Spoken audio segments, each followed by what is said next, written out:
escribe a los Corintios, Pablo no utiliza el tema de la fe como el medio para la salvación o como parte del fruto de una de las características de una vida conectada con Dios, sino que él habla de un don, él habla de 9 dones, pero uno de los que él menciona dice el don de la fe.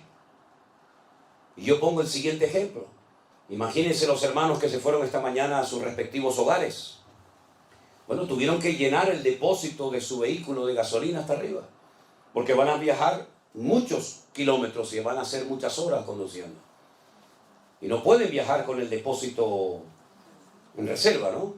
Sino tienen que llenarlo hasta arriba. Y probablemente durante el camino tendrán que volver a llenarlo y soltar el dinero. Ahora, si usted quiere ir de aquí a unas cuantas cuadras, tal vez con la poquita gasolina que usted tiene en este momento en su carro, en su coche, usted puede llegar sin ningún problema. Pero si usted quiere emprender un largo viaje, con esa gasolina usted no va a llegar, se va a quedar tirado en el camino.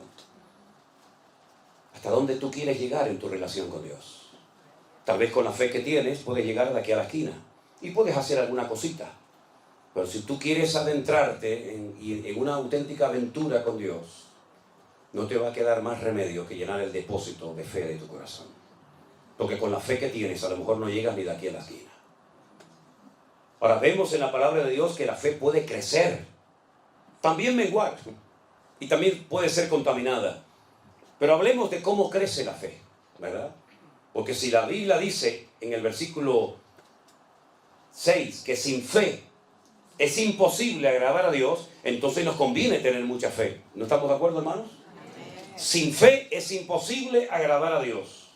Por lo tanto, yo necesito saber cómo puedo tener una buena fe, robusta, firme, madura, para que cuando llegue el momento de la prueba, que llegará, mi fe no me falle y esté en óptimas condiciones. Bueno, analizando la palabra de Dios, uno se da cuenta de que la fe, tarde o temprano, para que crezca, tendrá que ser probada por el fuego, dice Pedro. La fe, aunque es más preciosa que el oro, tendrá que ser probada por el fuego de la prueba. Y entonces ves en la Biblia que prácticamente no hay ni uno de los grandes hombres de Dios que su fe no fue probada en un momento puntual de su vida. Miren, por ejemplo, la vida del patriarca Abraham. Abraham vivía en lo que sería hoy en día aproximadamente Irak, por allí, por el Éufrates, por el Tigris, por Mesopotamia. De repente este hombre recibe un llamado del Dios vivo y verdadero diciéndole que lo deje todo, tierra, padre, familia, que renuncie a su herencia, porque así ocurría, que lo deje todo y que se adentre al desierto a caminar, y dice que salió sin saber a dónde iba. Cuando usted salió de su casa, de su ciudad, hace unos días para poder venir a estas reuniones, usted sabía a dónde iba, ¿sí o no? Cuando usted salió esta tarde de su hogar para venir a esta reunión, usted sabía a dónde tenía que ir. Pero si alguien paraba a Abraham por el desierto y le decía, ¿a dónde vas? Abraham no podía dar una respuesta coherente, decía, no lo sé. ¿Cómo puede salir un hombre dejándolo todo atrás y encima no saber a dónde voy? Salió sin saber a dónde iba, dice la palabra. Versículo 8 dice, obedeció para salir al lugar que había de recibir como herencia y salió sin saber a dónde iba. Versículo 9, por la fe habitó como extranjero en la tierra prometida, como en la tierra ajena, morando en tiendas con Isaac y Jacob, coherederos de la misma promesa. Es decir, pasó de una vida de confort, de una vida de estabilidad, con su trabajo, con su familia, etcétera, etcétera, a una vida de nómada. No sé a dónde voy y dejo mi casa, dejo mis patrimonios, dejo todo para vivir en tiendas de campaña, cosa que nunca había hecho. ¿Cuánto tiempo? No lo sabía. ¿A dónde vas? Tampoco lo sabía. Y todo eso lo hizo por fe en el llamado que había recibido de parte de Dios. Porque Dios le había hecho una promesa. Y la promesa consistía en que sería dueño, él y su descendencia, de todo un país. La tierra de Canaán, la tierra de Israel. Y dice aquí, porque además de todo eso, esperaba la ciudad que tiene fundamentos, cuyo arquitecto y constructor es Dios. Ahora díganme ustedes, ¿Qué ciudad ha construido y edificado y diseñado Dios? ¿Dónde está esa ciudad que ha construido Dios? Que la ha diseñado hasta el más mínimo detalle. ¿Dónde está esa ciudad? Porque de esa ciudad no se habla nunca en el Antiguo Testamento. No se habla ni en la ley de Moisés, no se habla ni en los salmos, no se habla en ninguna parte, pero dice aquí el autor de este capítulo que Abraham salió, número uno, sin saber a dónde iba, agarrado firmemente a una promesa de heredar algún día una tierra. Vete tú a saber dónde estaba esa tierra. Y además, en el fondo, lo que Abraham realmente buscaba era la ciudad cuyo arquitecto y fundador es Dios. ¿Cómo podía saber él que existía esa ciudad? ¿Y dónde estaba esa ciudad? Si el primero en toda la historia de la Biblia que nos relata esa ciudad, cómo es, sus medidas, sus materiales, etcétera, etcétera, hasta su nombre, fue Juan en el libro del Apocalipsis, en el capítulo 21 y 22 del Apocalipsis. Pero dice la Biblia que salió sin saber dónde estaba, pero la buscaba, y dice que la saludó y la vio de lejos. Por eso es el hombre llamado en la Biblia el Padre de la fe. Esa ciudad cuyo arquitecto y fundador y diseñador es Dios es nada más y nada menos que la Nueva Jerusalén. Si quieren saber cómo es, si quieren saber cuáles son sus características, sus medidas, sus materiales, etcétera, lean esta noche antes de dormir el capítulo 21 y 22 de Apocalipsis y te vas a quedar asombrado, porque ahí está la ciudad que Abraham buscaba y dice que la vio. Es decir, aún antes del nacimiento de la iglesia, aún antes del nacimiento físico y terrenal del Señor Jesucristo, ya Dios había construido esa ciudad destinada en la eternidad para ti y para mí. ¿Cuántos dicen amén? Tremendo. Fíjate que un día los judíos, hablando con el Señor Jesucristo, Él habla de su eternidad y les dice, yo soy antes de Abraham. Y le dijeron, ¿cómo vas a ser tú antes de Abraham si no tienes ni 40 años? Por poner una cifra, ¿no? Si ustedes verdaderamente fueran hijos de Abraham, como le dijo el Señor a los judíos, creerían en mí, porque Él vio mis días y se gozó. Es increíble, ¿verdad? Cómo parece que estaba ya todo escrito y planificado desde antes de la fundación del mundo. Ya la Nueva Jerusalén existía antes de la creación de Adán y Eva. Ya el Señor Jesucristo sabía que moriría algún día en una cruz y aún no había sido creado Adán y Eva ni el jardín del Edén. Luego ya Dios lo que hace en su palabra es relatarnos lo que para Él ya es pasado, pero que todavía para nosotros sigue siendo un misterio y sigue siendo futuro. Por eso es muy interesante ver cómo Dios relata las cosas del futuro que cuando te las cuenta, las lees y parecen como que ya han sucedido en el pasado lejano y distante. Cuando le dice aquel anciano a Juan en la isla de Patmos, Juan, estas multitudes que no se pueden contar, con ropas blancas, de todas las naciones, pueblos, tribus y lenguas, ¿quiénes son esta gente? ¿De dónde han salido? ¿De dónde vienen? Y Juan en aquel momento llora y le dice, yo no lo sé, Señor. Yo no sé quién es esta gente. Yo no sé de dónde han salido. Y la respuesta celestial fue, estos son los que ya han salido de la gran tribulación y no han manchado sus vestiduras, sino que se han mantenido santos y puros para el Cordero de Dios. Ya han salido de la gran tribulación y la gran tribulación aún todavía no ha empezado. Pero el Señor te lo cuenta en futuro, lo que todavía no había, en pasado, lo que todavía no ha ocurrido. Porque ¿qué es lo que será? Dice la Biblia, lo mismo que fue. Por lo tanto, qué interesante es ver cómo Dios, me permite la expresión, Él ya vio toda la película. ¿No les ha pasado a ustedes que ya han visto, por ejemplo, ahora Cristina está viendo una serie, Fauda, que yo la he visto en internet, en Netflix, y yo ya la he visto toda, ya va por la primera temporada, y yo ya voy por la cuarta. Y cuando yo la estoy viendo, y yo le digo, cuidado con este que es malo, ¿eh? Eso le enfada muchísimo a Miriam. Yo entro en la habitación y digo, ay, pero este chico la va a matar a la chica. Pero papá, por favor, pero no me cuentes la película. El Señor ya nos contó en la Biblia el Señor ya nos contó la película. Él sabe cómo va a terminar todo. Por eso no tenemos que tener miedo. Mira, el mejor antídoto para la depresión, el mejor antídoto para la tristeza, ¿sabes cuál es? El libro del Apocalipsis. Ay, pero a mí me da miedo. No, a mí todo lo contrario, a mí me anima un montón el Apocalipsis, porque veo al diablo derrotado, porque veo el cielo y la tierra nueva, porque veo la venida del Señor, porque veo el milenio, porque veo el reino milenial del Señor, porque todo termina bien para la honra y la gloria del Señor. Dios nunca pierde, siempre gana todas las batallas. Aleluya. Y eso es la fe, ver las cosas que no son como si ya fuesen. Así que todo eso pasó en la vida de este hombre por la fe, dice la palabra de Dios. Pero dice algo más en el verso, por ejemplo, 4. Por la fe, Abel, ¿saben quién era Abel, verdad? Uno de los hijos de Adán y Eva.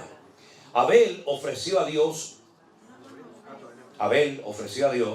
más excelente sacrificio que Caín, por lo cual alcanzó testimonio de que era justo, dando Dios testimonio de sus ofrendas, y muerto, aún habla por ella. Hay gente que ha muerto, pero sus obras hablan como si estuvieran vivos todavía entre nosotros, ¿verdad? Dios había establecido un nuevo sistema, una nueva forma de acercarse a Dios, porque ya habían pecado, ya habían caído, ya habían sido expulsados del jardín del Edén, pero Dios quería seguir teniendo comunión con el hombre, pero ya no va a ser igual. Ya se acabó eso de línea directa con Dios, ahora son sacrificios de animales. Y alguien me preguntó una vez, ¿y por qué sacrificios de animales? ¿Qué tienen que ver los animales con el pecado del hombre? Bueno, Dios estableció muchas leyes en la naturaleza y muchas leyes en el reino espiritual, y una de ellas dice que sin derramamiento de sangre no hay remisión de pecados. En la sangre está la vida. Es decir, que lo que tenía que suceder es que el hombre tenía que morir derramando su sangre. Pero si moría, ¿cómo iba después a poder vivir y experimentar el gozo de la salvación? Es imposible. Por lo tanto, el animal sustituía al pecador y le recordaba que se comportó como un animal el día que desobedeció y se desconectó de Dios, porque eso es lo que hace el hombre. El ser racional se convierte en irracional cuando peca, cuando miente, cuando roba, cuando mata, etcétera, etcétera. ¿Por qué? Porque se comporta peor que una bestia. Y el pecador, cuando quería acercarse a Dios, tenía que traer un animal, como tú te has comportado como un animal, en vez de como un ser, pues, racional, como yo te creé en un principio. Y vas a tener que poner tus manos sobre la cabeza de ese animal inocente y confesar públicamente tus pecados. Y ese animal simbólicamente va a morir en tu lugar, aunque no te va a perdonar los pecados, pero es para que recuerdes siempre que eres un pecador. Y eso pasó durante siglos y siglos y siglos. Nadie podía acercarse a Dios como nosotros hoy en día, que oramos, pedimos perdón y ya está. No, durante siglos la gente tenía que ir al templo de Jerusalén a presentar sus correspondientes sacrificios. Pero claro, no había un sacrificio que te limpiaba completamente de tus pecados, sino que continuamente tenías que ir. Y otro día, como cuando éramos católicos, no ibas al cura y te confesabas y ya te perdonaba los pecados para toda la vida. ¿Verdad que no? Yo me acuerdo que un día un cura me dio una bofetada, me dio un sopapo un cura una vez, porque como nos obligaban a confesarnos cuando yo estaba en el colegio de curas y era monaguillo, pues me llevaba a confesar antes de poder comulgar. Antes era así. Y cuando iba al cura y le decía de aquello de Ave María Purísima, sin pecado concebida, hijo, cuénteme sus pecados. Y yo, de bromista, le digo, Padre, me confieso de mis pecados y también me confieso de los pecados que voy a hacer cuando salga de misa otra vez. Y salió del confesionario y me dio una bofetada y dice, no, sin vergüenza, no tienes vergüenza. Digo, es que voy a pecar otra vez, es que hay ahí una niña que me gusta mucho y me voy a ir con ella después cuando salga de la misa. ¿Te das cuenta? No hay alguien que te pueda perdonar para siempre los pecados, solamente aquel que dijo, este es el Cordero de Dios que quita el pecado del mundo. A Él sea la gloria y la honra en esta noche. Jesucristo, el Hijo de Dios, aleluya. Él perdona y olvida. La pregunta es, ¿y tú te has perdonado a ti misma? Porque hay gente que Dios ya les perdonó, pero ellos siguen con la matraquilla de que soy pecador y no sé qué. Pero mira, si Dios ya no sabe lo que le estás diciendo. Dios perdona y olvida para siempre. Y nunca más volverá a echarte en cara tus pecados. Si te vienen esos remordimientos de conciencia, si te vienen esos malos recuerdos, no es el Señor, es el diablo que viene a acusarte de lo que Cristo ya te perdonó. Y eres libre completamente en el nombre del Señor, ¿verdad? Y entonces cuando Abel sabía que tenía que ir ante la presencia del Señor con un sacrificio de animales, él fue y lo hizo así, porque eso era lo que Dios había enseñado. Pero su hermano Caín no lo hizo, porque era un desobediente, era un rebelde. ¿Quién le enseñó a Caín a ser desobediente y rebelde? ¿Es que acaso tenemos que darle una clase, un curso intensivo a nuestros hijos para que se porten mal o sean desobedientes? Ya lo llevan dentro. Ya va en el paquete. No tienes que enseñarle a que sea un respondón, ya lo lleva dentro. No tienes que enseñarle a que sea cualquier otra cosa, porque lo que hay que enseñarle son buenos modales y buenos principios, pero lo malo ya lo llevan dentro. Como dijo aquel, dice, el hombre no es pecador porque peca. No, es al revés. El hombre peca porque es pecador. Y hay algo que nos domina, es algo que nos atrapa, y a menos que tú lleves eso a los pies de Cristo, hay una fuerza interior que aunque digas no lo voy a hacer más, no lo voy a hacer más, lo vuelves a hacer otra vez y otra vez y otra vez. Y aunque pidas perdón, lo vuelves a hacer otra vez. Porque tú no puedes contra esa fuerza tremenda que destruye países enteros, que destruye iglesias, que destruye ministerios, que destruye familias, que destruye a la raza humana, que es el poder del pecado. Es algo real. El poder más destructivo que hay es el poder del pecado. Y si no, mira cómo está el mundo, lleno de pecado, de desobediencia, de rebeldía, de soberbias por todas partes. Y para eso vino Cristo, para darte un poder más fuerte que el que te dominó durante años. Y cuando llega Caín a la presencia del Señor, no trae una ofrenda de animales, sino un producto de la tierra. Es decir, yo me acerco a Dios. Caín no era ateo, era un desobediente. Yo me acerco a Dios a mi manera. Me da igual lo que Dios haya dicho. Dice animales, yo traigo patatas del campo. Dios dice patatas del campo, yo traigo animales. Es el espíritu de la contradicción.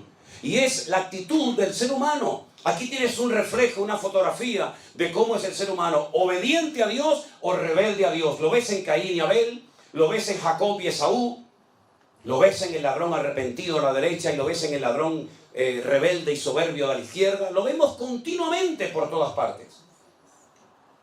Y entonces el Señor le habla a Caín y le dice, Caín, no estás haciendo bien las cosas. Fíjate que Abel no le dice nada. Dios no le habló a Abel. ¿Para qué le va a hablar si está haciendo las cosas bien? Sin embargo, le habló Caín y le dijo, tu semblante ha decaído, ya no eres la misma persona. Miras con malos ojos a tu hermano, pero si hicieras las cosas bien, yo no te bendeciría. Y en vez de arrepentirse, en vez de humillarse y decir, perdóname, Señor, lo siento, voy a corregir el rumbo. Como dice la Biblia, si oyereis hoy su voz, no endurezcas tu corazón. Pues entonces lo que hace es que engaña a su hermano y le dice, Abel, vamos a dar un paseo por el campo. Y el otro dice, vamos. Se fía de su hermano. Es noble de corazón. Ni siquiera se imagina lo que le va a hacer su propio hermano. Y dice la Biblia que su hermano Caín se levanta contra él y lo mata. El primer asesinato de la historia de la humanidad. Y Dios le vuelve a hablar a Caín y le dice, Caín, ¿dónde está tu hermano Abel? Lo confronta, ¿no? Y Caín le dice, ¿soy yo acaso guarda de mi hermano? Como diciendo, yo qué sé dónde está mi hermano. Y le dice el Señor algo tremendo y le dice, la voz de la sangre de tu hermano Abel ha llegado hasta mi presencia. Aunque lo quieras ocultar, esa sangre inocente que ha sido derramada por tu mano ha llegado a mi presencia clamando por justicia. Y Dios maldice a Caín, y sabemos lo que pasó con Caín. Fue un ser errante, ¿verdad? Sin arraigo en ninguna parte del mundo, con una insatisfacción como le pasa a la gente hoy en día, que nada les llena. Se emborrachan, se drogan, van a fiestas, van a casinos, viajan, se casan, se divorcian, se juntan con una, se juntan con otra, se meten en una secta, salen de una secta, se meten en otra, tienen dinero, pierden el dinero, vuelven a ganar dinero, y hay una constante insatisfacción en su vida y nada les llena. Es como un hueco que nunca se termina de llenar, Porque cuando una persona es desobediente y arrogante y le da las espaldas a Dios, nunca te sentirás feliz ni en paz en esta vida. Es el espíritu de Caín, el espíritu errático, el espíritu que cuando está aquí quiere estar allá, cuando está allá quiere estar aquí, cuando hace frío dice, ay, a ver si viene el calor y quiere estar el frío, cuando está navegando en alta mar quiere llegar a tierra, cuando está a tierra quiere volver a alta mar, cuando es de día anhela la noche, cuando es de noche anhela de día. Es una constante insatisfacción, y esa es la característica típica del que está fuera de la voluntad de Dios.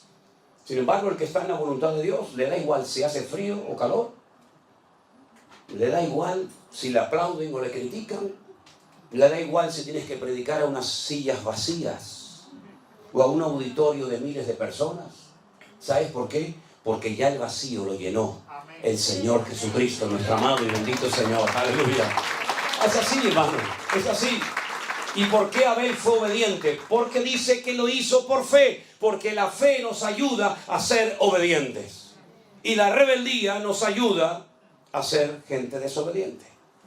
Tú tienes que elegir en esta noche qué tipo de vida, qué modelo de vida tú vas a vivir. Y otra cosa, para los que son padres y madres, lo que tú elijas, el camino de la obediencia, el camino del sometimiento al Señor, o el camino de la desobediencia y dándole las espaldas a Dios, quieras o no quieras, te pongas como te pongas, se lo vas a transmitir a tus hijos. Así que ándate con ojo.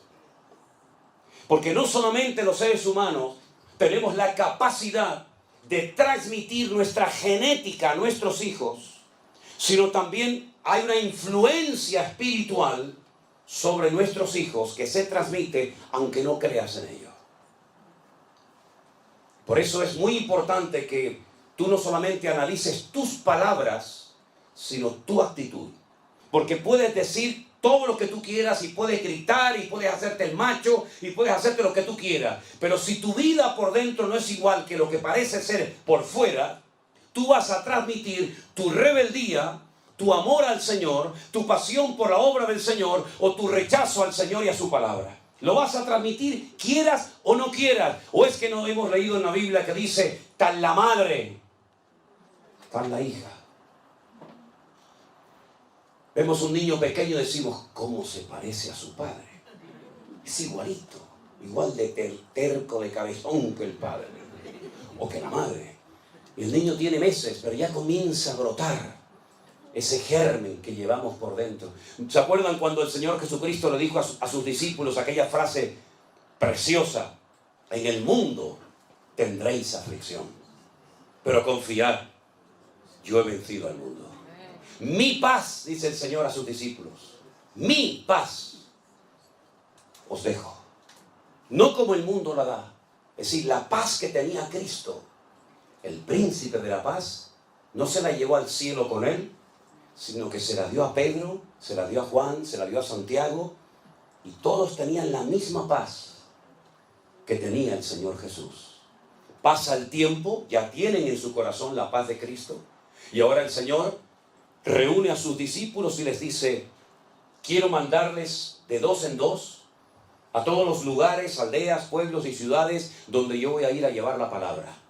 Cuando lleguen a una casa, si no os reciben, si no os dan hospitalidad como era en la época, lo que se tenía que hacer, vuestra paz volverá a vosotros. Pero si en una casa os dan hospedaje, os dan comida, os tratan bien, etcétera, etcétera, vuestra paz reposará sobre esa casa. Es decir, ya ellos podían transmitir la misma paz que el Señor Jesucristo les dio, porque recibían de Cristo y de ellos podían dar a los demás. Por eso cuando vas al Sermón del Monte, a las famosas bienaventuranzas, te encuentras que a los hijos de Dios se les conoce como pacificadores. Bienaventurados los hijos de Dios, porque ellos serán llamados pacificadores. ¿Qué transmites tú en tu casa? ¿Qué transmites? Ustedes saben que cuando una persona, por ejemplo, fuma, el olor del humo, del tabaco, se le impregna. ¿Sí o no? La Biblia dice que un día una mujer ungió al Señor Jesucristo con un vaso en alabastro de nardo puro, y toda la casa y todos los que estaban en la casa fueron impregnados con aquel olor del Señor. Y déjenme que les diga que hace poquito estuve en Israel y una hermana compró un vasito, así, un frasquito pequeño de alabastro, y me echó una gota así en la mano. Oye, y huele algo increíble. ¿Cómo sería un vaso de alabastro de nardo puro, verdad? Tremendo, ¿no? Así que, amados hermanos, ¿qué es lo que transmitimos a los demás? Cuando llegas a un lugar, transmites confianza, transmites fe, transmites optimismo, transmites la presencia de Dios. ¿O qué transmites?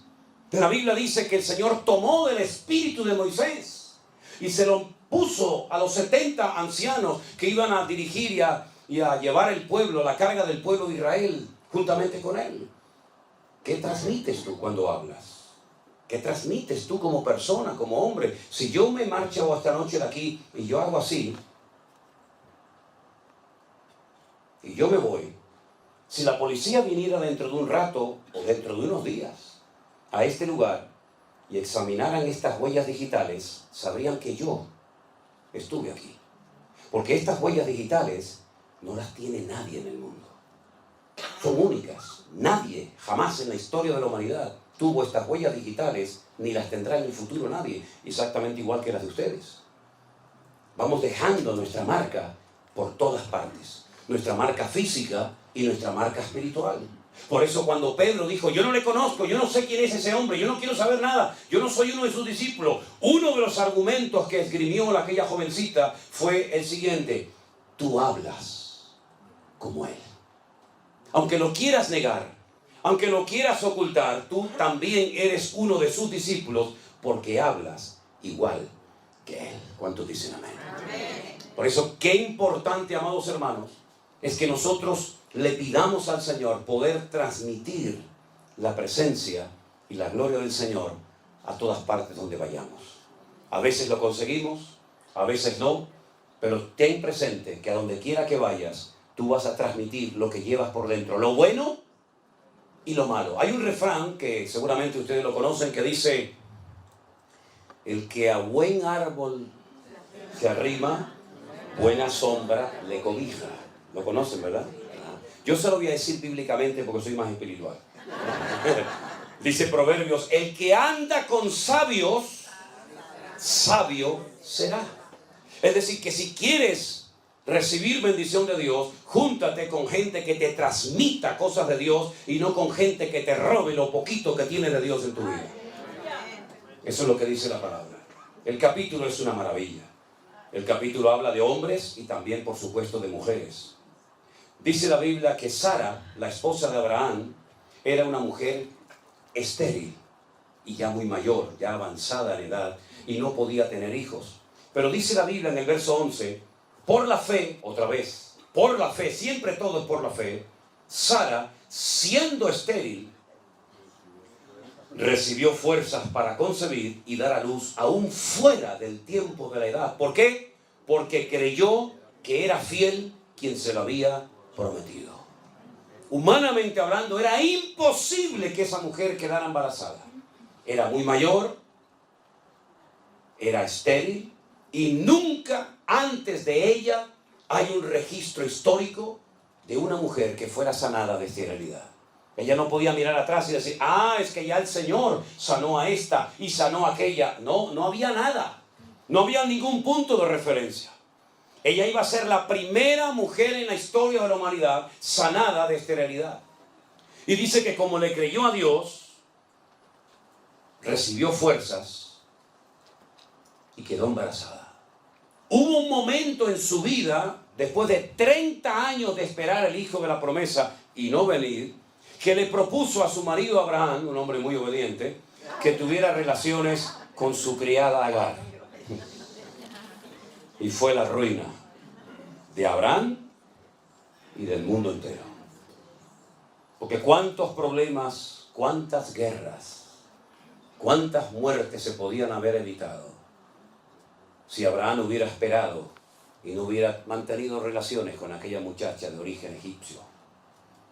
Fue tan terrible la convivencia, fue tan terrible el ambiente en el hogar, que dice la palabra de Dios que el Señor le dijo a Abraham, échala a ella y echa al hijo de ella, porque no puede heredar el hijo de la esclava con el hijo de la libre. Y estoy hablando de Agar y de Ismael, el padre de todas las naciones árabes. Que cuando la Biblia habla de él, porque Abraham lógicamente lo amaba porque era su hijo, de momento era el único que tenía, la palabra en hebreo, el término que emplea será un Pere Adam. No un Adán Pere, sino un Pere Adán. Pere significa en hebreo salvaje, indomable. Y Adán significa hombre. Y no es que invierte el orden por equivocación del error, del copista. No, es que lo hizo a propósito. Lo que va a predominar en él, más que su parte humana, va a ser su parte animal. Es un salvaje. Él siempre estará en contra de todo el mundo. Y todo el mundo estará siempre en contra de él. Y por su espada vivirá. Así es que esto es imposible, esta convivencia entre unos y otros. Cógelo y échalo de casa y yo me encargaré de él. Y es entonces cuando ella es expulsada del hogar de Abraham, cuando el Señor se le presenta en un pozo, y es la primera vez que el Señor le habla a través de un ángel a una persona en la humanidad, Agar. Y le promete que va a ser príncipe de 10 naciones y le promete prosperidad, como hasta el día de hoy la vemos. Naciones que cuando vas, tú dices, pero esta gente ¿qué tiene? Si no tienen ni un árbol, no tienen nada más que arena, arena, arena y nada más que arena. Sí, pero escarba un poquito debajo de la arena y vas a ver la bendición de Abraham. Vas a ver cómo son capaces de vivir en lugares donde hay 60, 70 grados de temperatura en Celsius, pero son capaces de poner al mundo de rodillas. Porque lo que tienen debajo no lo tiene ninguna nación de la tierra. Y curiosamente heredaron una característica de su padre Abraham, como es la hospitalidad. No hay pueblo más hospitalario que las naciones árabes. ¿Qué te parece? Pero dice la palabra de Dios que cuando esta mujer es expulsada del hogar y el Señor le cuida y le protege milagrosamente, es entonces cuando Sara recapacita y se da cuenta que cuando Dios te da una promesa, tienes que aprender a esperar en la promesa de Dios, aunque pase mucho tiempo. Porque Dios cuando te promete algo, a veces te da una indicación de cuándo vas a ver el cumplimiento de dicha promesa que has recibido. Pero en la inmensa mayoría de los casos, incluso en la Biblia, cuando Dios le da una promesa a alguien, no le dice cómo se va a cumplir o cuándo, sino que da la promesa, lanza la promesa y entonces entra en juego la fe. Porque por la fe te sostienes en esa promesa y te das cuenta de que es mejor no hacer nada que intentar ayudar a Dios y estropear el plan y el propósito de Dios para tu vida. Y fue lo que le pasó a Abraham. 30 años, no venía el hijo de la promesa, mantiene relaciones con Agar, queda embarazada y el Señor dice, ese no es el hijo que yo te había prometido. Eso es lo que tú has hecho en la carne. Y a veces en la carne has hecho algo que te ha salido aparentemente bien, pero a la larga te pasa la factura. Una noche de placer te puede arruinar un matrimonio de 40 años. Una noche loca te puede arruinar toda una vida. Eso fue lo que le pasó a Abraham. Se dio cuenta de que Dios no necesita ayuda para cumplir con sus promesas. Hay casi 8,000 y pico de promesas en la Biblia. Y aquí lo que juega es el factor de la fe. Yo creo que lo que Dios me ha prometido se va a cumplir. Tal vez no será hoy, no será mañana, pero lo que Dios me ha prometido se va a cumplir. Porque todas las promesas del Señor en su palabra son sí y amén en Cristo Jesús, Señor nuestro. Por lo tanto, ¿qué hago? ¿Cuál es la actitud correcta? ¿Cuál es la actitud de un cristiano maduro? Encomienda al Señor tu camino, confía en Él y Él hará cuando lo crea conveniente. Y al final vino el hijo de la promesa, vino Isaac. Ahora, fíjense qué curioso. Yo podría, créanme, de este capítulo podría estar hablando semanas y horas enteras, porque es un capítulo increíble. Cada versículo es un sermón. Pero fíjense que Abraham, en un momento de necesidad, desciende a Egipto. Fíjate la expresión. Cuando se va a Jerusalén se dice subir a Jerusalén. Y cuando se va a Egipto se dice descender a Jerusalén. En lo natural y también, como no, en lo espiritual. Abraham descendió a Egipto porque allí era donde había alimentos, donde había recursos, donde había agua, donde había un futuro más esperanzador que en Canaán. Y allí el Señor le habló y lo trató y todos conocemos la historia. y al final él tiene que huir, tiene que marcharse de Egipto.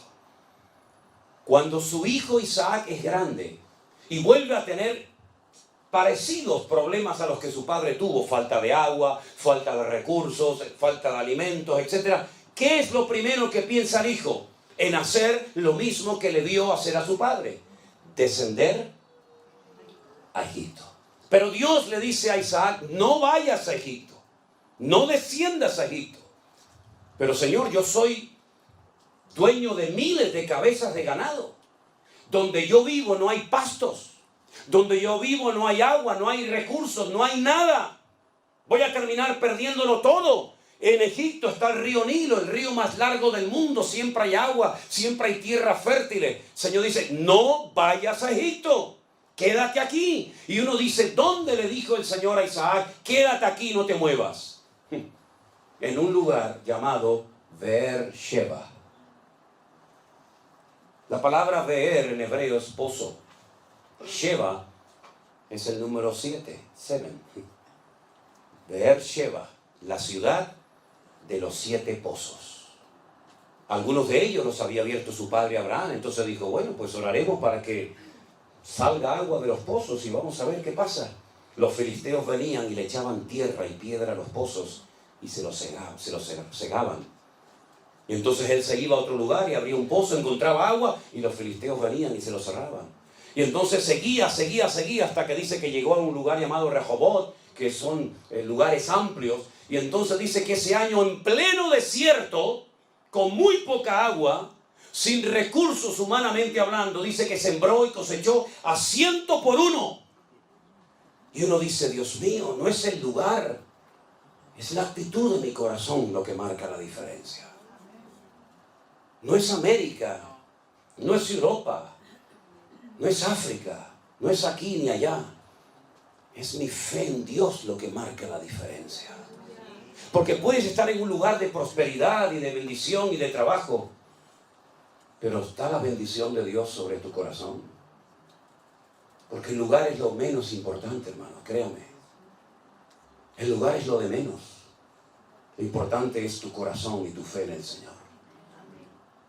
El rey Salomón, el sabio Salomón, llegó a escribir un día un proverbio y dijo: es mejor un bocado seco y en paz, pero con la bendición de Dios, que casa llena de provisión donde no está la bendición del Señor.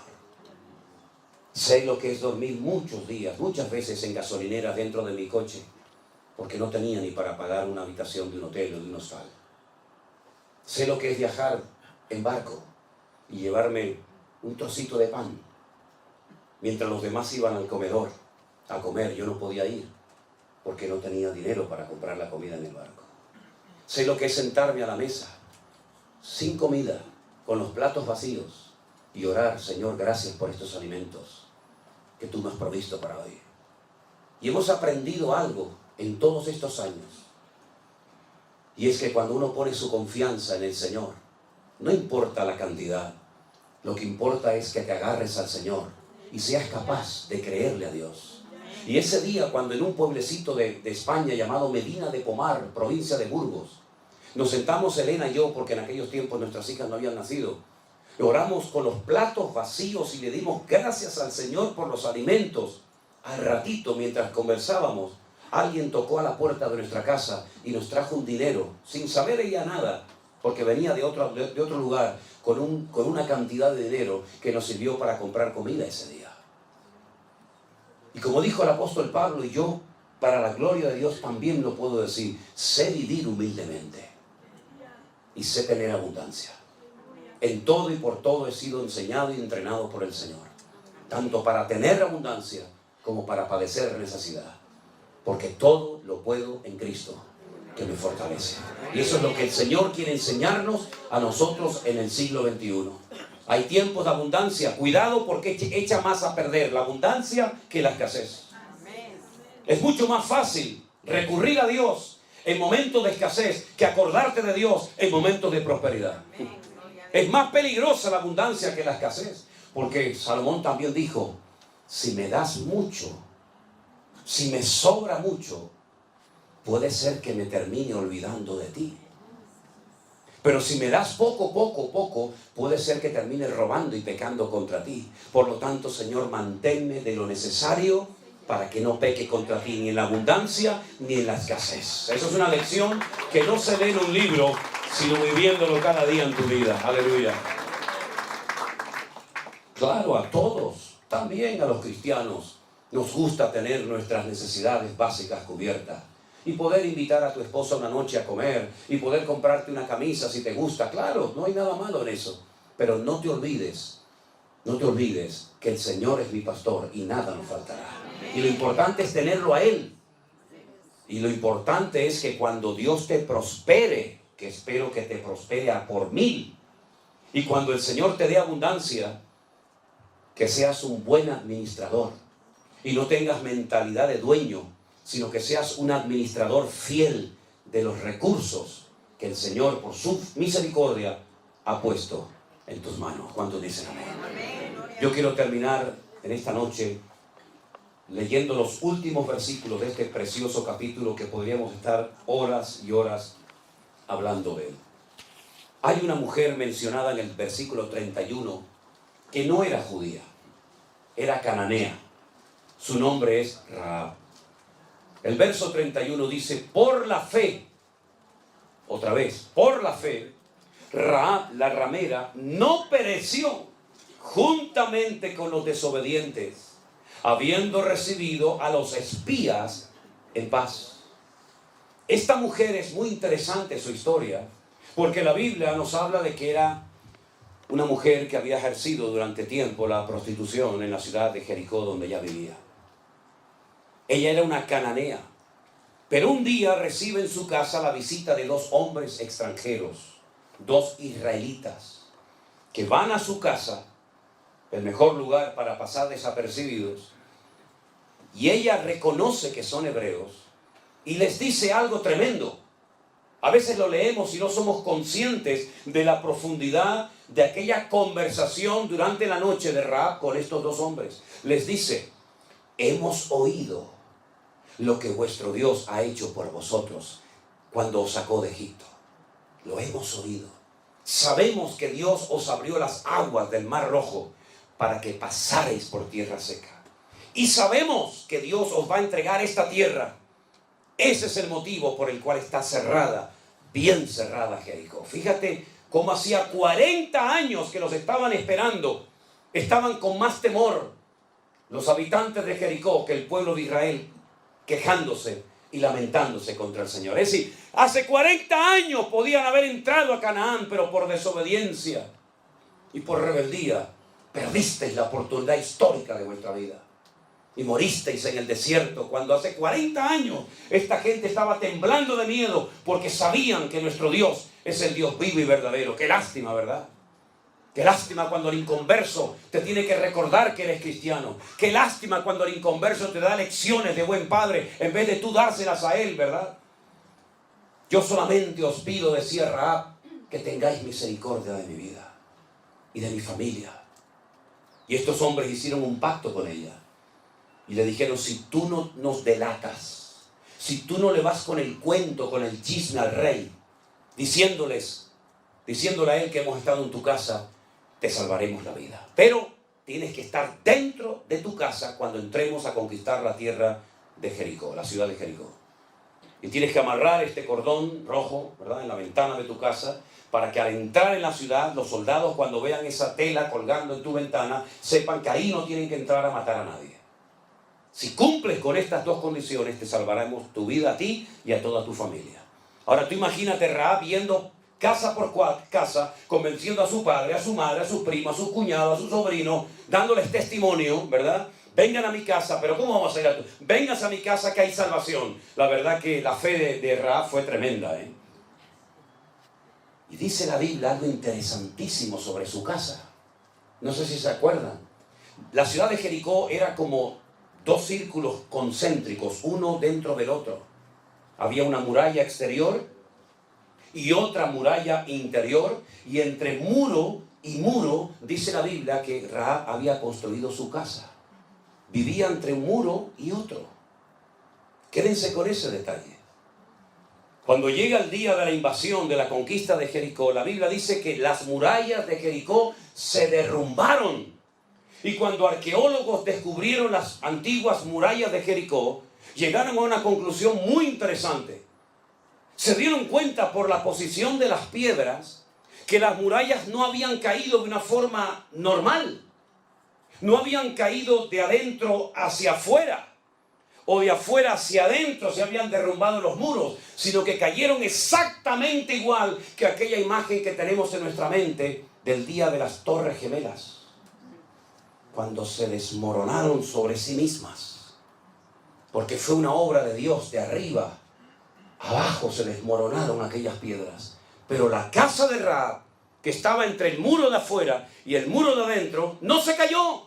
Se cayó todo a su alrededor, pero su casa permaneció. Y ahí se cumple la promesa que dice: caerán a tu lado 1000 y 10.000 a tu diestra, mas a ti no llegará, por cuanto has puesto tu confianza en el Señor. Fuertes aplausos a nuestro Dios. Eso es lo que hace Dios. Te protege, te cuida de noche y de día.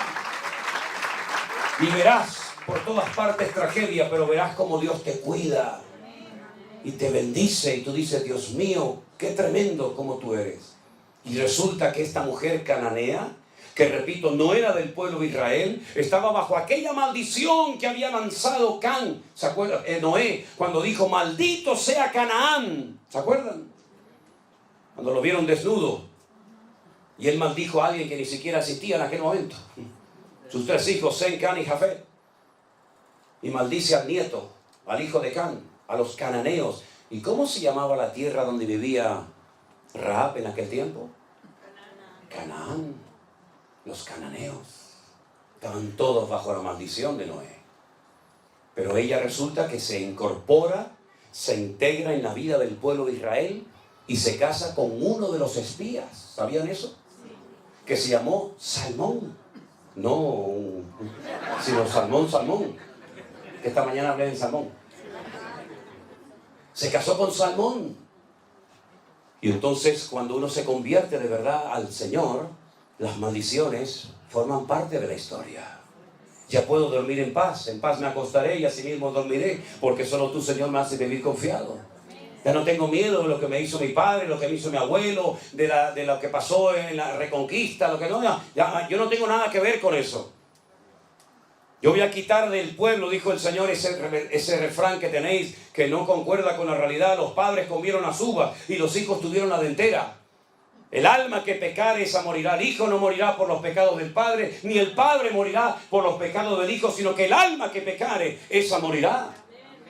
Así que ella ya no es una mujer bajo maldición, sino que ahora toda la maldición se convierte en bendición y queda embarazada y tiene nada más y nada menos que a un hijo que se llamó Booz. Booz. Díganlo en español, Booz. Con Z. Y Booz llegó a ser uno de los hombres más ricos de Israel. Un terrateniente que tenía tierras en abundancia. Y un día ve venir por el horizonte a una mujer de los campos de Moab, viuda, con una mano delante y una mano detrás, pobrecita, tratando de sustentar su vida y la de su suegra, y se enamora de ella, y se casa con ella. El hijo de Rahab se casó con Ruth, la moabita, y quedó embarazada, y tuvo un hijo llamado Obed. Y Obed pasa el tiempo y tiene un hijo llamado Isaí. E Isaí tiene muchos hijos, pero sin lugar a dudas, el más famoso de todos fue el mismísimo rey David.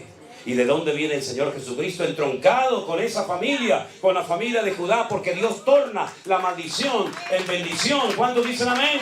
¡Gloria a Dios! ¿De dónde ha salido eso de que vamos a echarle hoy los demonios a los hermanos miembros de la iglesia? ¿De dónde ha salido ese disparate? Incluso algunos hasta le dicen: tiene que pagar para que el pastor le bendiga y le saque los demonios y les rompa las maldiciones generacionales. ¿Saben? Cuando fui a Santiago de Chile la primera vez, yo iba a predicar en una iglesia de indígenas ahí en Chile. Y estábamos en una plataforma, un montón de gente, y yo estaba entre ellos y me dice el pastor al oído: usted viene de España, ¿verdad? Y le digo: sí, de las Islas Canarias vengo.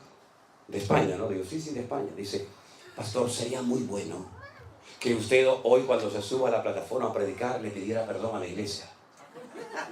Y era la primera vez en mi vida que estaba allí. Digo, ¿hice algo malo? ¿Por qué le tengo que pedir perdón? Dice, porque usted sabe lo que hicieron los españoles en América. Se llevaron el oro, le daban espejos y los indígenas le daban los collares y claro, los españoles fueron muy malos. Y le digo, ¿y qué tiene que ver el espejito conmigo, hermano? O sea, a mí también el gobierno me saca el oro, ¿qué quiere que me diga? No, pero sería bueno, pastor. Entonces me subo a la plataforma y bueno, por quedar bien con este caballero, le digo, bueno, hermanos, es la primera vez en mi vida que estoy en esta iglesia, fue la última, ya nunca más fui. Quiero pedirles perdón por lo que hicieron mis antepasados españoles en América. Uy, se entró un llanto a la iglesia, empezó todo el mundo a llorar. Y yo digo, uy, pero ¿qué pasó ahora? Y lloraban los indígenas y el cacique lloraba por allí y el otro. Y entonces se sube el más viejo de todos, el más mayor, se sube a la plataforma, me da un abrazo y me dice, pastor, hoy se ha roto un odio en mi corazón contra ustedes. Y yo decía para mí, si el que me tiene que pedir perdón es usted, a mí que me odia a mí, yo no lo he visto a usted en mi vida, amigo. Y tenía esa espina clavada en su corazón, ¿verdad? Hermano, dice la Biblia, de modo que si alguno está en Cristo, nueva criatura es. Las cosas viejas pasaron, y aquí todo es hecho nuevo, aleluya. Y conoceréis la verdad, y la verdad os hará libres. Bueno, si usted quiere pedirle perdón por lo que hicieron sus padres, pues pídele perdón. Pero, hermano, los pecados son personales. Y tal vez su padre fue un hombre malo, perverso, terrible. Pero si usted es un hijo de Dios, su nombre ahora está escrito en el libro de la vida. Y usted no tiene que tener remordimiento de conciencia de lo que hicieron sus antepasados. Procure, ya que no puede arreglar su pasado, procure no estropear su presente y arruinar su futuro. Cierre sus ojos en esta noche, mi querido hermano. Repito, podríamos disfrutar de este texto horas y horas, porque podríamos hablar de Jacob, de Moisés, de José, de Barak, de Sansón, de Gedeón, de Samuel, de David. Y nos darían las horas y las horas disfrutando de su palabra, porque la palabra de Dios es maravillosa. Hermosa es su palabra. Más dulce que la miel que destila del panal. Gloria a Dios. Dele gracias al Señor ahí donde está esta noche. Aleluya. Y dígale gracias, Dios mío. Aleluya. Porque soy libre en Cristo Jesús, mi Señor. Ya no tengo que tenerle miedo a nada ni a nadie. Porque el Señor me ha perdonado y ha echado a lo profundo de la mar todos y cada uno de mis pecados y nunca más se acordará de ellos.